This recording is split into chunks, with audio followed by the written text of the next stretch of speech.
इस कहानी की शुरुआत में हम समुद्र में बहुत सारे क्रिएचर्स को देखते हैं जो किनारे पर आने लगते हैं। उन क्रिएचर्स में से छोटे छोटे पैरासाइट निकलने लग जाते हैं जो अब सिटी की तरफ बढ़ने लगते हैं, जिससे वो अब पूरी सिटी में फैल रहे थे। फिर हमें एक घर को दिखाया जाता है जहाँ एक आदमी अपनी वाइफ के साथ सो रहा होता है। तभी एक पैरासाइट उसके रूम में आ जाता है। पैरासाइट रेंगते हुए उस आदमी के कान में घुस जाता है। वो आदमी तड़पने लगता है, लेकिन फिर कुछ ही पलों में वो आदमी नॉर्मल हो जाता है। फिर हमें शिनची नाम के एक लड़के को दिखाया जाता है जो अपने कमरे में ईयरफोन लगाकर गाने सुन रहा होता है। तभी एक पैरासाइट उसके रूम में आ जाता है जो शिनची की तरफ बढ़ने लगता है और उसके कान के पास जाकर उसमें घुसने की कोशिश करता है, लेकिन ईयरफोन लगे होने की वजह से वो शिनची के कान में नहीं घुस पाता। फिर वो पैरासाइट उसके नाक के पास आता है और नाक में घुसने की कोशिश करने लगता है। इस बात का पता शिनची को चल जाता है। वो उस पैरासाइट को पकड़कर दीवार पर फेंक देता है और उस पैरासाइट को मारने की कोशिश करने लगता है, लेकिन मार नहीं पाता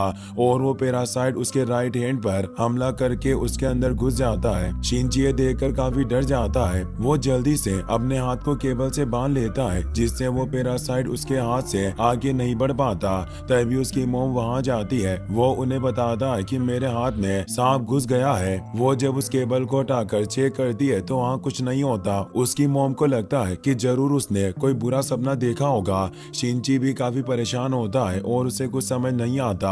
हाथ में उसे कुछ भी अजीब नहीं लग रहा होता। अगली सुबह जब शिनची नाश्ता करने आता है तो उसे अपने राइट हैंड में अजीब सा लगने लग जाता है, जैसे उसका हाथ खुद ब खुद मूवमेंट करने लगा हो। फिर हमें एक आदमी को दिखाया जाता है जिसके कान में कल रात वो पैरासाइट घुस गया था। उसके दिमाग पर अब पैरासाइट ने काबू कर लिया होता है, जिससे उसका खुद पर काबू नहीं होता। वो अपनी वाइफ के पास आता है और उसकी तरफ देखने लगता है। उसका मुंह बहुत ही खौफनाक तरीके से खुल जाता है, यानी कि अब वो पूरी तरह से पैरासाइट बन गया है। उसकी वाइफ कुछ समझ पाती इससे पहले ही वो अपने खौफनाक मुंह से उसका पूरा शरीर खा जाता है। वहीं फिर हमें शिनची को दिखाया जाता है जो कि अपनी फ्रेंड सातोमी के साथ स्कूल जा रहा होता है। तभी वो बहुत ही अजीब बिहेव करने लगता है। उसका हाथ कंट्रोल से बाहर हो रहा होता है, जिससे उसकी फ्रेंड उसके पास से चली जाती है। आज पूरे दिन शिनची को स्कूल में अपने हाथ में बहुत ही अजीब लगता है, जैसे उसमें बहुत पावर आ गई हो और उसका हाथ स्ट्रेच हो रहा होता है। वो किसी भी चीज को पकड़ पा रहा था। वो जब घर वापस आता है तो वो इस बारे में इंटरनेट पर रिसर्च करता है। उसके हाथ से एक आंख बाहर आती है। वो कुछ समझ नहीं पाता। वो अपने हाथ को काटने की कोशिश करता है। वो जैसे ही अपने हाथ को काटने लगता है तभी उसका हाथ मॉन्स्टर में तब्दील हो जाता है और उसे ऐसा करने से रोक लेता है। शिनची उसे देखकर काफी डर गया होता है। वो क्रिएचर उसकी बातें दोहरा रहा होता है क्योंकि उसे अभी इंसानों की भाषा नहीं आती और वो शिनची को उसे अपनी भाषा सिखाने को कहता है। अगले दिन जब शिनची सोकर उठता है तो क्रिएचर बुक्स और लैपटॉप की मदद से इंसानों की भाषा सीखने की कोशिश कर रहा होता है। वहीं वो आदमी जिसमें पैरासाइट घुस गया था वो भी टीवी की मदद से इंसानों की भाषा सीखने लग गया था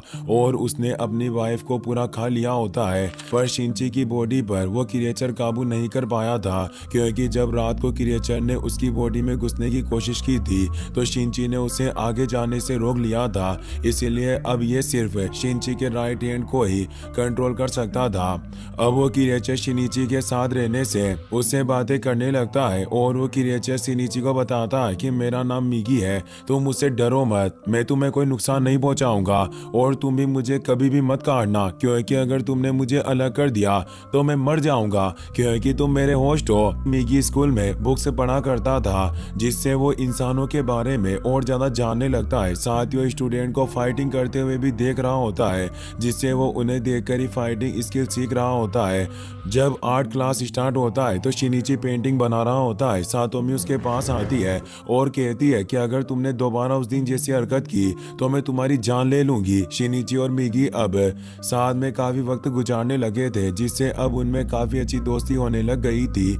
शिनिची जब नहा रहा होता है तो मिगी उसकी पूरी बॉडी को चेक करता है। वहीं फिर हमें दिखाया जाता है कि शहर में बहुत सारे पैरासाइट घूम रहे होते हैं और वो लोगों को मारकर उनका मांस खा रहे होते हैं। हर कोई काफी डर गया था पर किसी को पता नहीं होता कि आखिर लोगों को कौन मार रहा है। अगले दिन जब शिनची बस से कहीं जा रहा होता है तभी मिगी को वहाँ पास में ही किसी दूसरे पैरासाइट के होने का एहसास होता है और वो शिनिची को जबरदस्ती बस से उतार कर दूसरे पैरासाइट की तरफ लेकर जाने लगता है। वो एक रेस्टोरेंट में पहुंचते हैं जहां वो देखते हैं कि एक पैरासाइट इंसान को खा रहा होता है। उस पैरासाइट को भी पास में ही किसी पैरासाइट के होने का एहसास होता है।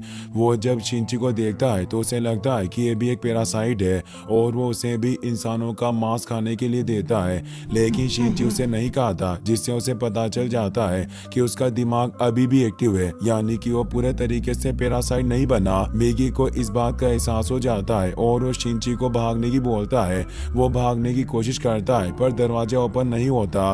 वो पैरासाइट शिनिची के पास आता है और अपना एक हाथ काटकर मिगी से बोलता है कि तुम इसकी बॉडी को छोड़ दो और मेरे साथ जुड़ जाओ। पर मिगी अब शिनची का अच्छा दोस्त बन गया होता है। वो उसके हाथ में जाने के लिए ना बोल देता है, जिससे अब उस पैरासाइट से लड़ने लग जाता है। मिगी ने स्कूल में अटैक स्किल को अच्छे से सीख ली थी, जिससे वो उस पैरासाइट के हेड को बॉडी से अलग करके मार डालता है, जिससे शिनची की जान बच जाती है। तभी वहाँ उन्हें किसी के आने की आहट सुनाई देती है, जिससे शिनची पीछे के रास्ते से निकल जाता है।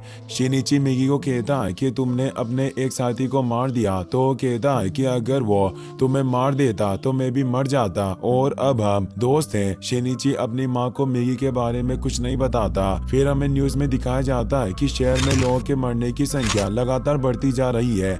किसी को कुछ समझ नहीं आ रहा था कि इन्हें मारने वाला कौन हो सकता है, क्योंकि पैरासाइट किसी को भी मारने के बाद अपना रूप बदल लेते थे। शिनिची भी मिगी के साथ ये न्यूज देख रहा होता है। वो काफी परेशान होता है। वो मिगी से कहता है कि तुम अपने पैरासाइट दोस्तों को क्यों नहीं कहते कि इंसानों को मत खाओ। मिगी उसे कहता है कि जिस तरह तुम इंसान जानवरों को खाते हो, उसी तरह हम पैरासाइट इंसानों को खाते हैं और इसमें कोई बुराई नहीं है। पर मैं तुम्हारी बॉडी के साथ जुड़ा हुआ हूँ, इसीलिए मुझे तुम्हारी बॉडी से ही पोषक तत्व मिलते हैं, जिससे मुझे इंसानों को मारकर खाने की जरूरत नहीं होगी।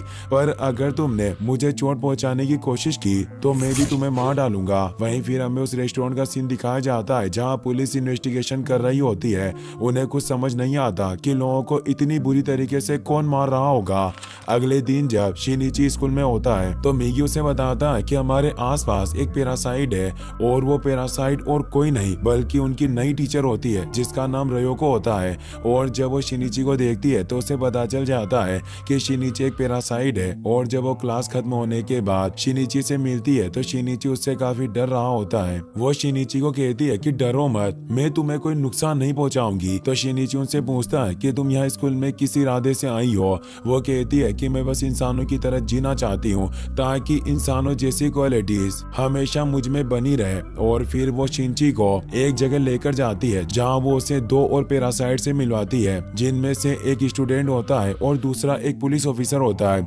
वो कहती है कि ये पुलिस ऑफिसर मेरा हस्बैंड है और हमारा बेबी होने वाला है। वो बेबी बिल्कुल नॉर्मल इंसान होगा, इसीलिए हम भी इंसानों की तरह ही रहना चाहते हैं और हम किसी को भी सरेआम नहीं मारेंगे, लेकिन हम चुपकर इंसानों का मांस खाना चाहते हैं। तो क्या तुम हमारा ग्रुप ज्वाइन करोगे? लेकिन मिगी इस बात को एग्री नहीं करता। फिर जब शिनिची अपने घर लौट रहा होता है तो पुलिस ऑफिसर उन लोगों के पास आता है। मिगी शिनिची को बताता है कि मैं इससे लड़ाई तो कर लूंगा, लेकिन इसे तुम्हें ही मारना होगा। और फिर मिगी और उस ऑफिसर में लड़ाई स्टार्ट हो जाती है। लेकिन शिनिची उस ऑफिसर को नहीं मारना चाहता था, लेकिन उसे मजबूर होकर उसे मारना पड़ता है। इससे वो काफी ज्यादा डर जाता है कि उसने एक इंसान को मार डाला। मिगी उसे समझाता है कि तुमने किसी इंसान को नहीं मारा, क्योंकि वो एक पैरासाइट था जो हमें मारना चाहता था। वहीं फिर हमें उस पुलिस ऑफिसर को दिखाया जाता है जो अभी भी जिंदा होता है, लेकिन उस पैरासाइट को लगता है कि वो अब इस बॉडी में ज्यादा देर तक सरवाइव नहीं कर पाएगा। वहीं फिर हमें शिनिची की मॉम को दिखाया जाता है जो उसी रास्ते से गुजर रही होती है।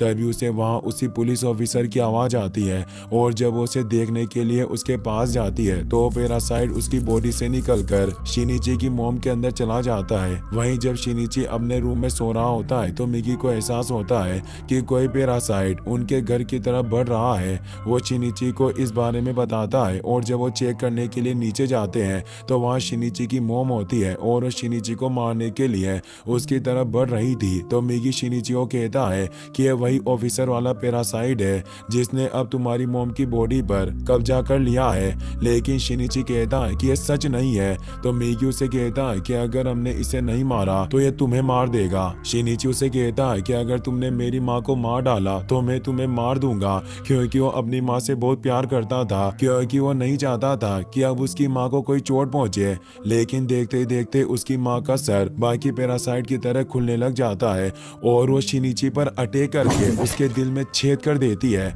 और फिर वो ऑफिसर मिगी से कहता है कि तुमने इसका साथ दिया, इसीलिए तुम्हें भी मरना होगा। और फिर वो ऑफिसर वहां से चला जाता है। शिनिची का बहुत खून बह रहा होता है और उसकी हालत बहुत खराब होती है। अगली सुबह हमें दिखाया जाता है कि शिनिची अभी भी जिंदा होता है और वो वापस खड़ा हो जाता है। तो मिगी उसे बताता है कि तुम बहुत जख्मी हो गए थे, इसीलिए मैंने तुम्हारे घाव को सही करने के लिए उसे अपने सेल्स से कवर कर दिया और फिर मैं वापस से तुम्हारे हाथ में आ गया और अब तुम पूरी तरीके से सही हो चुके हो। लेकिन शिनिची अब बहुत दुखी होता है क्योंकि उसकी माँ इस दुनिया में नहीं रही थी और उसकी बॉडी पर उस ऑफिसर ने कब्जा कर लिया था। अगले दिन शिनिची उस टीचर रयोको से मिलने जाता है और उससे उस ऑफिसर के बारे में पूछता है क्योंकि अपनी माँ की मौत का बदला लेना चाहता था, पर टीचर रयोको उसे कुछ नहीं बताती। तो शिनिची उसे एक चाकू से डराने लगता है। टीचर अपने पैरासाइट रूप को एक्टिवेट करके कहती है कि तुम मेरा कुछ नहीं कर सकते और वहां से जाने लगती है। शिनिची उस पर चाकू फेंक कर वार करता है, पर वो चाकू को पकड़कर पलट वार करती है, पर वो शिनिची को नहीं मारती और वहां से निकल जाती है। अगले दिन जब शिनिची अपने स्कूल जाता है तो उसे वहां वही स्टूडेंट मिलता है जिसे टीचर रयोको ने उससे मिलवाया था और वो स्टूडेंट उसे कहता है कि मैंने भी इस स्कूल में एडमिशन ले लिया है और फिर वो उससे दोस्ती करने का नाटक करता है। लेकिन शिनिची को समझ आ जाता है कि इसके इरादे नेक नहीं है। शिनिची जब वापस घर आता है तो मिगी उसे बताता है कि मैंने तुम्हें सही करने के लिए मेरे सेल से तुम्हारी बॉडी में डाले थे, इसी वजह से तुम में भी मेरी जैसी क्वालिटीज आ गई है और अब मुझे भी दिन में 4 घंटे सोने की जरूरत पड़ेगी और उस वक्त मैं तुम्हें नहीं बचा पाऊंगा क्योंकि उस वक्त मेरी हालत मरे हुए इंसान जैसी होगी, इसीलिए तुम्हें अकेले ही अपना ध्यान रखना होगा। वहीं जब अगले दिन शिनिची अपनी फ्रेंड के साथ स्कूल जा रहा होता है कि तभी वो देखते हैं कि रोड पर एक डॉग मरा हुआ है। तो उसकी फ्रेंड सातोमी को उसके लिए काफी दुख होता है। तो शिनिची उस डॉग को रोड से उठाकर ले आता है और उसे कचरे में डाल देता है क्योंकि अब उसमें इंसानों की तरह फीलिंग्स खत्म हो रही थी और वो भी धीरे धीरे पूरी तरीके से पैरासाइट बन रहा था। यह देखकर उसकी फ्रेंड को भी बहुत अजीब लगता है कि उसके अंदर कोई फीलिंग्स नहीं रही और वो पत्थर दिल हो रहा है। वो वहाँ से चली जाती है। वहीं क्लास में धीरे धीरे सबको पता चल जाता है कि वो नया स्टूडेंट एक पैरासाइट है। तो वो लड़का सभी को मारने लगता है। यह देखकर सातोमी उसके ऊपर एसिड डाल देती है जिससे उसका मुंह जल जाता है और उसे बहुत दर्द होने लगता है। वो काफी ज्यादा गुस्सा हो जाता है और वो सभी को मारने लग जाता है। वहीं शिनिची को इस बात का पता चल जाता है और वो भी उसी रूम की तरफ आ रहा होता है। सभी स्टूडेंट स्कूल से भाग रहे होते हैं और जब शिनिची क्लास में पहुंचता है तो वो काफी डर जाता है क्योंकि उस लड़के ने सभी स्टूडेंट को मार दिया होता है। मिगी उसे शांत करता है। वहीं वो पैरासाइट लड़का सातोमी को भी मारने वाला होता है कि तभी शिनिची वहां पहुंच जाता है और अपनी दोस्त को बचा लेता है और उससे लड़ने लग जाता है। तभी वहां वो टीचर रयोको आ जाती है और वो चाहती थी कि पैरासाइट का राज किसी को पता ना चले, इसलिए वहां अपना बनाया हुआ बॉम्ब जला देती है। यह देख शिनिची अपनी दोस्त को लेकर नीचे कूद जाता है। तभी वहां एक बहुत बड़ा ब्लास्ट होता है और अब पुलिस भी अपनी आर्मी लेकर वहां पहुंच चुकी थी। शिनिची अपनी दोस्त को एम्बुलेंस से हॉस्पिटल भेज देता है क्योंकि उसे चोट लगी थी।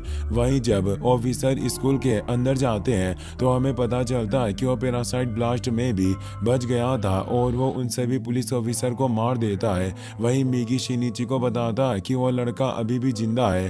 तो शिनिची को एक आइडिया आता है और वो दूसरी बिल्डिंग की छत पर जाकर एरो की मदद से उसे मार देता है और वहां से जाने लगता है। पर टीचर रयोको वहां जाती है जो कहती है कि मैं थोड़े दिनों के लिए गायब होने वाली हूँ और वो उसे उस ऑफिसर का एड्रेस दे देती है जिसने उसकी माँ को मारा था और उनकी बॉडी में मौजूद था। और जब शिनिची उस जगह पर पहुंचता है तो उसे वो ऑफिसर दिखाई देता है जो उसकी माँ के अंदर था। लेकिन तभी मिगी के सोने का टाइम हो जाता है तो शिनिची काफी डर जाता है क्योंकि अब मिगी उसके साथ नहीं लड़ सकता था। मिगी उसे कहता है कि मैं इसके साथ लड़ाई में कुछ नहीं कर सकता, बस मैं तुम्हारे लिए सोट बन सकता हूँ और अब मिगी सो जाता है और वो स्वॉर्ड में तब्दील हो जाता है। शिनिची उस पैरासाइट पर हमला करने लग जाता है, जिससे उस ऑफिसर को भी पता चल जाता है कि अब ये पूरी तरीके से पैरासाइट बन चुका है, क्योंकि इंसान में इतनी फुर्ती नहीं होती और वो मेरे वार से नहीं बच सकता था। शिनिची और ऑफिसर में बहुत देर तक फाइट होती है